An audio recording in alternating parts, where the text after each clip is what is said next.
तो आज हम जिस टॉपिक को आपके सामने लाने वाले हैं वो आपके जॉब से कनेक्टेड है। जॉब से कनेक्टेड कहने का मतलब है कि क्या अगर आप कोर्स करते हो और कोर्स के भरोसे किसी जॉब में जाने की सोचते हो तो ये एक बड़ी भूल है। आपको तैयारी करनी पड़ेगी कि कैसे कैसे सिचुएशन आ सकते हैं। तो अभी आपको मैं एक ऐसा सिचुएशन बताने वाला हूँ जिसको सोच के आपको अपने टीचर से सवाल करने का मन करे कि इसका आंसर क्या है। लेकिन आप घबराइए नहीं, इसमें हम आपको आंसर देंगे। लेकिन आप चाहें तो उस वीडियो को रोक के अपने टीचर से सवाल पूछ के आपको आंसर मिलता है और हमने जो आंसर दिया उससे आप कंपेयर कर सकते हो। हम अगर एंट्री करेंगे तो आपको रिजल्ट भी देंगे। तो दिक्कत ये है, ये डे बुक है और यहाँ पर एक पर्सन है जिससे हमने 30,000 का सामान परचेस किया हुआ है। अब इसे हमें 30,000 पेमेंट करना है। अब ये चीज देख के लोगों को लग रहा है ये कैसे एंट्री है, मतलब इतना सरल सा काम कि 30,000 का सामान खरीदे और पेमेंट करने को इतना बिल्डअप किया जा रहा है। तो थोड़ा सा वेट करें तो आपको समझ में आया कि यहाँ पर करना क्या है। अब यहाँ पे जो पेमेंट करना है तो हम पेमेंट का जो बटन दबाएंगे तो यहाँ पर सिचुएशन ये है कि हम मोहन को पेमेंट नहीं कर रहे हैं। उसने एक बंदा भेजा, उस बंदे को हम पेमेंट करते रहे। मतलब हमारी दुकान में एक व्यक्ति भेजा, उसको हम पैसे देने वाले। अब ये सवाल आता है कि उस व्यक्ति को पैसा देने से ये जो मोहन का जो 5,000 का सॉरी ये 30,000 का पैसा है वो क्लियर कैसे होगा। एग्जाम्पल, जब भी इसे आप चेक करोगे तो बैलेंस शीट में यहाँ पर एक रिजल्ट दिखाई देगा कि मोहन को पेमेंट करना है। अब इसको मैं समझाता हूँ कि अगर मान लो मोहन को 3,000 30,000 दे रहे हैं तो ये मैं पेमेंट किया या मैं कैश लिया और ये मैं इंटर किया। तो यहाँ पर ध्यान से देखिए 30,000 जो दिख रहा है, अब मैं 30,000 यहाँ पे लिखने वाला हूँ। तो आप देखेंगे ऑटोमेटिक यहाँ पे उसका पैसा क्लियर हो गया है। और यहाँ पर अगर मैं हाँ तो स्केप कर लेता हूँ, वैसे वहीं पर तुरंत एंट्री हो सकती थी। ये मैं इसमें लिख देता हूँ 20,000 रुपये और इस अगेंस्ट पर इसको लेके इसको सेव कर देता हूँ तो आपको और समझ में आएगा बैलेंस शीट। तो सामने वाले को 10,000 देना है, ये पूरा आपको दिखाई देगा। क्यों दिखाई देगा? परचेस की हो 30,000 का और पेमेंट की हो 20,000 का। लेकिन यहाँ पर सिचुएशन ये है कि हम जो पैसा है किसी तीसरे पर्सन को दे रहे हैं, इस पर्सन को नहीं, यानी जो पेमेंट कर रहे हैं मोहन को वो नहीं, पूरा पैसा जा रहा है किसी दूसरे पर्सन को। तो सवाल आता है कि यहाँ पर जो 30,000 है वो कैसे हटेगा, क्योंकि इसको पेमेंट करोगे तभी तो हटेगा ना। अगर आपको बात समझ में आई है तो मैं आपको थोड़ा सा और आगे लेके चलता हूँ ताकि आपको और थोड़ा सा और क्लियर करे। और अगर समझ में आई है तो आप अपने टीचर से सवाल करिए और पूछिए इसका आंसर क्या होगा टेली में। अब यहाँ पे इंपॉर्टेंट ये है कि मान लीजिए हम किसी दूसरे पर्सन को पेमेंट कर रहे हैं। तो मान लीजिए उसके अकाउंट में हम पेमेंट कर दिया या कैश कर दिया, मान लीजिए अकाउंट में लेते हैं, अकाउंट पे कर रहे हैं। तो यहाँ पर हम लेजर में जाके हम उस व्यक्ति का नाम तो लिखेंगे कि इस व्यक्ति का नाम अमित है। अब ये अंडर में क्या देंगे? क्या हम टाइप करेंगे कि वो हमारा क्रेडिटर है डेब्टर है? तो अगर जिनको कैपिटल डेब्टर के बारे में डेफिनेशन नहीं पता वो बिल्कुल कमेंट मत करना कि ये ले सकते हैं। पहले समझ लेना डेब्टर क्रेडिटर कौन है। वह व्यक्ति जो पैसा लेता है तो क्यों लेता है, और वह व्यक्ति जो पैसा देता है वो क्यों देता है। इसके पीछे बहुत सारे लॉजिक है। तो हम यहाँ पे अंडर में क्या लेने वाले हैं, आपका ये सवाल आपके टीचर से आपको करना जरूरी है। क्योंकि आप सोच रहे हो कि ऐसा सिचुएशन नहीं आएगा, बिल्कुल 100% ऐसा आएगा। अक्सर लेनदारी में यही होता है, लोग अपने अकाउंट में पैसे बचाने के लिए दूसरे अकाउंट में पैसा डलवाते हैं। तो सवाल आता है कि मोहन को पैसा देने से अमित, मतलब अमित को पैसा देने से मोहन का खाता कैसे क्लियर होगा। और उससे बड़ा सवाल आता है कि अंडर में हम लोग क्या देंगे। अगर अभी भी आपको ये चीज समझ में नहीं आई है तो मेरे हिसाब से अभी आपको टेली और सीखना पड़ेगा। कहीं पर जॉब में जाकर आप देख लीजिए, आपको कितने पानी कितने क्या है वो सब चीज समझ में आ जाएगा। अब यहाँ पे हम क्या ले सकते हैं वो इम्पोर्टेंट है। अगर आपको नेम अंडर और ग्रुप के बारे में नॉलेज नॉलेज नहीं है तो बिल्कुल ये वीडियो आपके लिए नहीं है। आपको इससे पहले नॉलेज लेना पड़ेगा फिर आपको काम करना पड़ेगा। क्योंकि देखिए अगर हम आ, मोहन की तरफ देखते हैं, जैसे मोहन के एंट्री को मैं दिखाता हूँ, मोहन की तरफ मैंने क्रेडिटर दिया हुआ है। तो अब इसको अगर मैं पेमेंट भी करता हूँ 30,000 रुपये, इसके खाते में डालता हूँ, ज्यादा अमाउंट हो गया, ये मैं उसके अकाउंट में डालने वाला हूँ। तो यहाँ पर ध्यान से देखिए, बहुत सारे ऑप्शन में खुलता है कि उसको ई फंड कर सकते हो, उसको चेक से दे सकते हो। तो ये किसके आ रहा है? किसी पर्सन के लिए आ रहा है। क्यों आ रहा है? तो इसके पीछे भी रीजन देख लीजिए। इसके पीछे सिंपल सा रीजन है कि हमने सामने वाले को लेनदार समझा है। तो ये डेब्टर क्रेडिटर के लिए ऑप्शन आता है। तो अब हम क्या करें ऐसा कि हम किसी दूसरे पर्सन की एंट्री जब यहाँ पे करें, जिसका नाम होगा अमित, तो ऐसा क्या करें कि उसका भी एंट्री हो।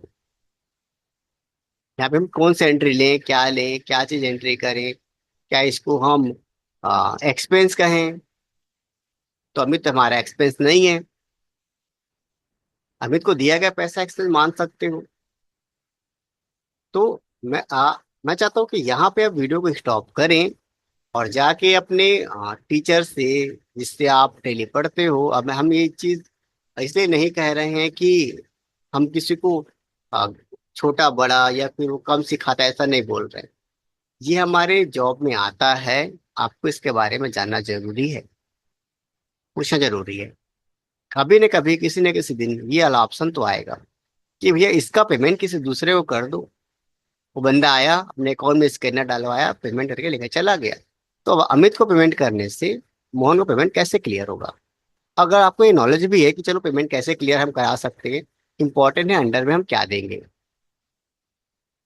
और ऐसा क्या देंगे कि जिस तरीके से मोहन को लिखते ही हम यहाँ पर उसके लिए भी ई फंड का ऑप्शन आ जाए, चेक का ऑप्शन आ जाए, कुछ तो आए। तभी तो हम बता सकते हैं कि भैया ये अमित नाम का पर्सन है, ये इसका अकाउंट नंबर है, ये ऐसा मैटर है, इसमें हमने पैसा डाला है, देख लो।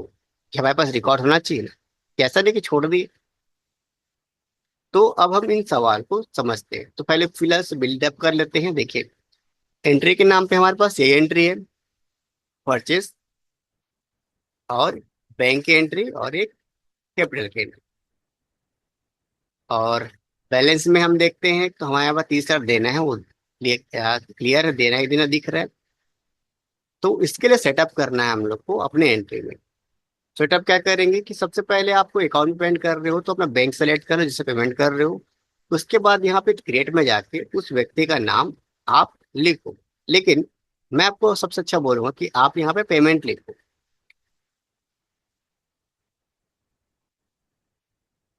क्योंकि आप पेमेंट कर रहे हो। और साथ में आप यूज करो यहाँ पे अमित। आप अमित पेमेंट भी लिख सकते हो, लेकिन पहले आप उस अकाउंट को रखो जो यहाँ पे जस्टिफाई कर सके, क्योंकि इसको मैं यूज करने वाला हूँ इनडायरेक्ट एक्सपेंस। तो ये जो फर्स्ट मैटर है पेमेंट, ये जस्टिफाई कर रहा है किसको? इनडायरेक्ट एक्सपेंस को। आपने कोई खर्चा किया है जिसको आपने पेमेंट किया है, तो अमित को दिया पैसे को हम क्या मान रहे हैं? एक्सपेंस। और उसके बाद हम इंटर करके ये जो प्रोवाइड बैंक डिटेल दिख रहा है इसको इनेबल कर देंगे। ऐसा करते ही जिस माध्यम से हमें पेमेंट करना है, हमें ई फंड करना है, हमें क्या करना है, आपके सामने खुल गया है, वो सब ले लीजिएगा। मैं ई फंड करना चाह रहा हूँ। अब इसके बाद मैं उसका जो भी अकाउंट नंबर है वो मैं यहाँ पे लाइन से डालना चालू कर दूंगा। उसका जो भी एफसी कोड होगा वो मैं यहाँ पे लिख देता हूँ। मुझे यहाँ पे ओरिजिनल नहीं लिख रहा हूँ तो एक मैसेज आएगा जो कुछ गलत कर रहा हूँ, तो आप सही तरीके से भरिएगा। और यहाँ पे हम सेलेक्ट कर लेते हैं न्यू बैंक, PNB। और जिस भी पेमेंट से आप करना चाहते हो आप लिख लीजिए यहाँ से। अब यहाँ से इसको कर लीजिए सेव। ऐसा करने के बाद जितना अमाउंट आपको पेमेंट करना है वो पेमेंट कर दीजिए। जैसे आप यहाँ पे एंटर करोगे तुरंत उसका अकाउंट नंबर ऑटोमेटिक यहाँ पे आ जाएगा। 30,000 का पेमेंट है, ये अकाउंट नंबर है, एफसी कोड है, इस अकाउंट में हम पेमेंट कर रहे हैं। इसको आप सेव कर दीजिए। तो ऐसा करने से मोहन को पैसा नहीं मिलेगा। ये कोई मैजिक की एंट्री नहीं है। इसका रिजल्ट क्या है? इसका रिजल्ट कुछ इस प्रकार होगा कि यहाँ पर आपका जो एक्सपेंस है, जैसे कि यहाँ पर प्रॉफिट एंड लॉस में देखोगे कि आपको 30,000 का एक्स्ट्रा लॉस हो चुका है। ठीक है, खाया पिया कुछ नहीं और गिलास थोड़ा बाहर आने का मैटर है। तो अब यहाँ पे हमें एक एंट्री और पास करनी होगी जो होगा F7 में, जहाँ पे हम लोग बाई में रखेंगे मोहन को और यहाँ पर देंगे 30,000। और अगेंस्ट रेफरेंस सेलेक्ट करेंगे उस बिल को जिस बिल के अगेंस्ट हो रहा है, और यहाँ पर लेंगे टू, और यहाँ पर लेंगे पेमेंट अमित, और इसको कर देंगे क्लियर। ऐसा करने से हमारा टेली हमें क्या रिजल्ट देगा? टेली हमें रिजल्ट देगा कि देखिए आपका पैसा क्लियर हो गया है, हमें कोई लॉस नहीं हुआ। और आगे इसका हिसाब कैसे बनेगा? तो हिसाब बनने के लिए हम डिस्प्ले मोर रिपोर्ट, अकाउंट बुक, लेजर और मोहन को सिलेक्ट कर लेंगे। तो यहाँ पर हम देख लेंगे क्लियर तरीके से कि यहाँ पर एक हिसाब दिख रहा है, आप अच्छे से इसको देख सकते हो। निकाल गलत हो गया, अच्छे से एंट्री निकाल सकते हो कि आपने परचेस किया था 30,000, और ये जो पेमेंट है वो अमित के थ्रू हमने उसको सामने वाले को क्लियर करवाया है। यानी सामने वाले बंदे ने इस पेमेंट को अमित को देने के लिए बोला था। इसका रिकॉर्ड हमें कहाँ मिलेगा? अमित की एंट्री में। अब हम अगला अमित को हिसाब चेक करेंगे तो वहां पे क्लियर दिखेगा कि अमित को हमने पेमेंट की है, जिसका एक जनरल ट्रांजेक्शन क्लियर हुआ है। तो इस तरीके से किसी अदर पर्सन को यानी थर्ड पर्सन को पेमेंट कराने के बाद आप अपने लेनदार और देनदार के मैटर को क्लियर करा सकते हो। तो उम्मीद है ये जानकारी आपको अच्छी लगी है, तो समय चैनल को लाइक सब्सक्राइब और शेयर करने का। तो मिलते हैं किसी अलग वीडियो पर।